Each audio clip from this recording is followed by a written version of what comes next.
안녕하세요. 뉴스반장입니다. 존경하는 국민 여러분, 전국의 180만 새마을 가족 여러분, 2023년도 전국 새마을 지도자 대회와 청년 새마을 연합회 출범을 알리는 청년의 약속 선포식 개최를 축하드립니다. 작년 대회에 이어 1년 만에 여러분을 뵈니 더욱 반갑습니다. 그리고 청년 여러분과 함께하니 아주 든든합니다. 새마을운동 회원 여러분, 대한민국의 그동안의 눈부신 성장과 번영은 우리도 한번 잘 살아보세라는 국민들의 의지와 하면 된다는 신념이 있었기에 가능했습니다. 그리고 이러한 의지와 신념을 이끌어준 위대한 지도자도 있었습니다. 근면자조 협동의 새마을 정신은 우리 국민을 하나로 뭉치게 하여 성장과 번영의 토대가 되었습니다. 여기 계신 여러분 모두와 또 여러분의 새마을운동 선배들이 지금의 대한민국을 만든 주역이십니다. 새마을운동 회원 여러분, 수십 년째 상시화된 우리나라의 저성장은 심각한 저출산과 사회 갈등을 빚어내고 이로 인해 저성장의 악순환이 계속 반복되고 있습니다. 우리는 과거의 비약적 성장을 다시 이루어내야 합니다. 그러기 위해서는 과거 고도 성장을 일궈낸 바로 이 새마을 정신을 지금 되새겨 혁신과 창의로 뭉쳐야 합니다. 12일 전국 새마을 지도자 대회에 참석한 윤석열 대통령. 주말인 일요일, 갑자기 여기에는 왜 참석한 걸까요? 그건 너무나도 뻔합니다. 내년 총선을 앞두고 보수 집결이라는 꼼수와 노림수를 가감없이 보여줬는데요. 주말도 쉬지 않고 선거 운동을 한 거죠. 이런 그의 모습은 그가 얼마나 내년 총선에 몰빵을 하고 있는지를 여실히 보여주고 있는데요. 지난주에만 일주일 새 대구를 2번이나 방문한 윤 대통령. 오로지 정권의 체제 유지와 안위를 위한 국정 운영. 애당초 윤석열 정부에는 국민은 없었습니다. 내년 총선을 앞두고 대통령실의 인적 개편이라는 핑계를 대며 내각의 장관 교체를 본격화하고 있는데요. 특히 용산의 경우 수석 비서관 6명 가운데 5명이 총선을 이유로 교체될 가능성이 있어 사실상 대통령실 2기 체계가 총선용으로 급조될 전망입니다. 지난 7일 국회 운영위 대통령실 국정감사를 끝으로 대통령실이 총선 올인 모드로 들어갔는데요. 다시 말하지만 이 정권에는 국민이 없습니다. 총선 출마에 따른 내부 공백과 개각에 맞물려 연쇄 교체가 이루어지게 되는 건데요. 참 대단한 정부임이 틀림없습니다. 대통령실 교체 멤버를 보면 가히 상상을 초월하는 수준인데요. 이들이 얼마나 내년 총선에 목숨을 걸고 있는지를 여실히 보여주고 있습니다. 김은혜 홍보수석 후임으로는 이도훈 대변인이 지명될 것으로 보이고 이진복 정무수석 후임으로는 한호섭 국정상황실장이 유력하게 거론되는데요. 회전문 인사, 돌려막기도 이런 돌려막기가 없는 거죠. 강승규 시민사회수석도 후임이 정해지는 대로 총선 채비에 나설 것으로 보이고 안상훈 사회수석까지 총선 출마를 고심하고 있는 것으로 전해졌는데요. 대명천지에 이런 골 때리는 정권이 있었나요? 제사에는 관심이 없고 모두 제밥에만 관심이 있던 거였습니다. 최상목 경제수석은 출마 준비 중인 추경호 부총리 겸 기획재정부 장관 후임으로 검토되고 있는데요. 교체 시점엔 조금씩 차이가 있지만 수석비서관 6명 가운데 최대 5명이 모조리 바뀌는 겁니다. 이미 떠났거나 곧 떠날 비서관과 행정관까지 합치면 대통령실에서만 30명 정도가 내년 총선에 출마할 것으로 보여지는데요. 이러다 보니 중폭 개각도 불가피해진 거죠. 추 장관 다음으로는 원희룡 국토교통부 장관과 박민식 국가보훈부 장관은 내년도 예산안이 통과되는 대로 출사표를 던질 거란 전망이 유력한데요. 한동훈 법무부 장관의 총선 역할론이 꾸준히 나오고 이복현 금융감독원장과 장미란 문화체육관광부 2차관의 출마 가능성도 거론되고 있습니다. 그냥 출마한다고 보는 게 나을 듯한데요. 대통령실 참모든 장관이든 필요하면 누구든 출마하라던 윤 대통령의 말이 현실화된 겁니다. 윤 대통령은 입으로 전략 공천은 없다고 말하고 있지만 이미 내년 총선에 친윤 후보 꼽아넣기가 진행 중인데요. 이러니 국힘당 내에서도 불만과 반발이 계속되고 있는 겁니다.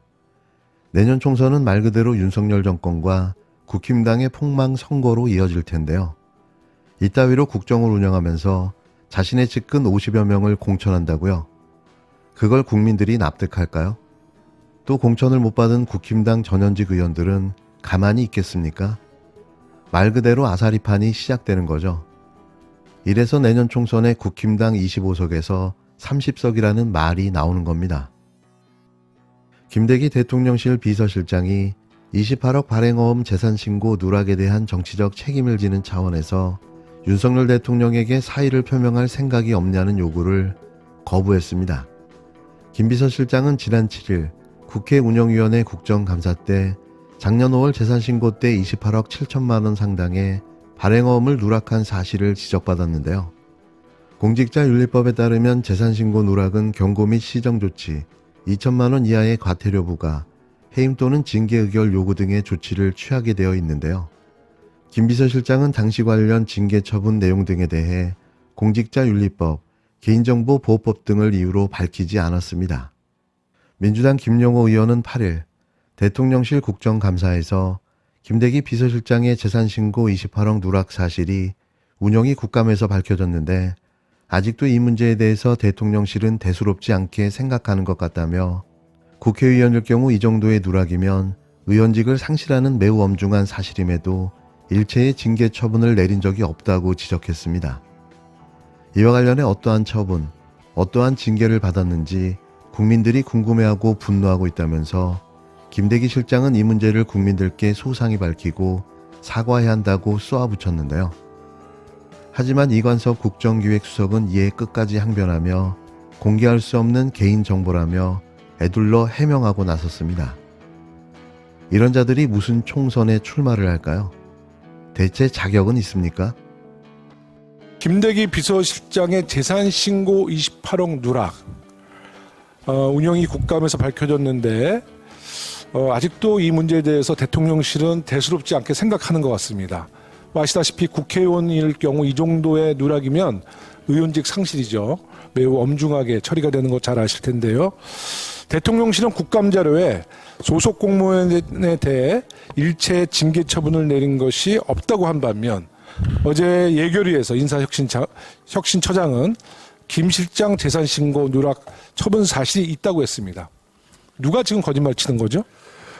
의원님, 이게 정확히 보시면 이 공직자가 재산을 누락했을 때 취할 수 있는 인사위원회가 조치할 수 있는 처분이 4개입니다. 네. 4개 중에 그러니까 처분은 받은 것을 확인해 줄 수 있나요?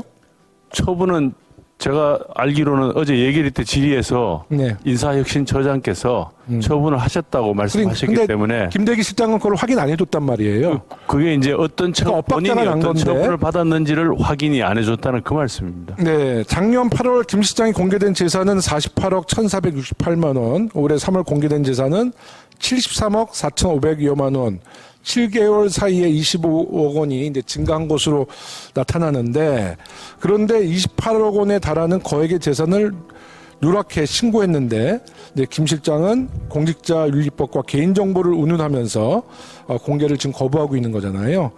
대통령실 2인자예요. 대통령 비서실장. 매우 궁색해 보입니다. 김대기 실장은 그 내용을 소상히 밝히고 국민 앞에 사과해야 된다고 봅니다. 국민은 아마 이렇게 생각할 거예요. 7개월 만에 2,500만 원도 아니라 25억이 어떻게 증가했을까? 그 엄청난 재산을 어떻게 누락할 수 있을까? 25억을 국민들이 누락한다고 생각한다면 정말 믿겨지지 않는 것이고, 그리고 그 관련돼서는 어떤 처분, 어떤 징계를 받았는지 그런 게 국민들이 궁금해하고 분노하는 거예요. 그렇기 때문에 김대기 시장은 이 문제를 국민들께 소상히 밝히고 사과해야 한다. 저는 이렇게 이야기하고 싶습니다. 어떻게 생각하십니까? 의원님께서 방금 말씀하신 것처럼 김대기 실장께서 처분을 받은 건 사실이고요. 그건 어제 인사혁신처에서 말씀을 드렸고, 김대기 실장이 확인을 해줬어야 되는 거예요. 국감장에서. 저는 이처럼 대통령실의 공직기강이 해이해졌다면 윤석열 대통령이 정말 엄중한 경고가 필요할 때다. 동의하십니까? 의원님 말씀처럼 엄중한 공직기강은 분명히 필요합니다.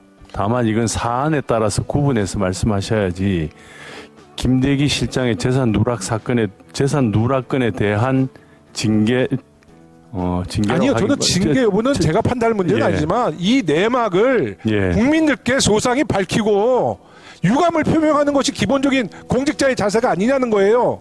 그것을 국감장에서 밝히지 않고, 네? 지금 예결위장에서 밝힌 거 아닙니까? 인사혁신처장이. 그게 바람직합니까? 본인의 스스로 본인의 일을 본인이 밝혔어야죠. 개인의 개인정보 보호에 관한 것과 그런 자세가 공직자의 자세가 아니라는 겁니다. 수석님. 네? 증인 선서했잖아요. 아이고. 무슨 개인 정보야?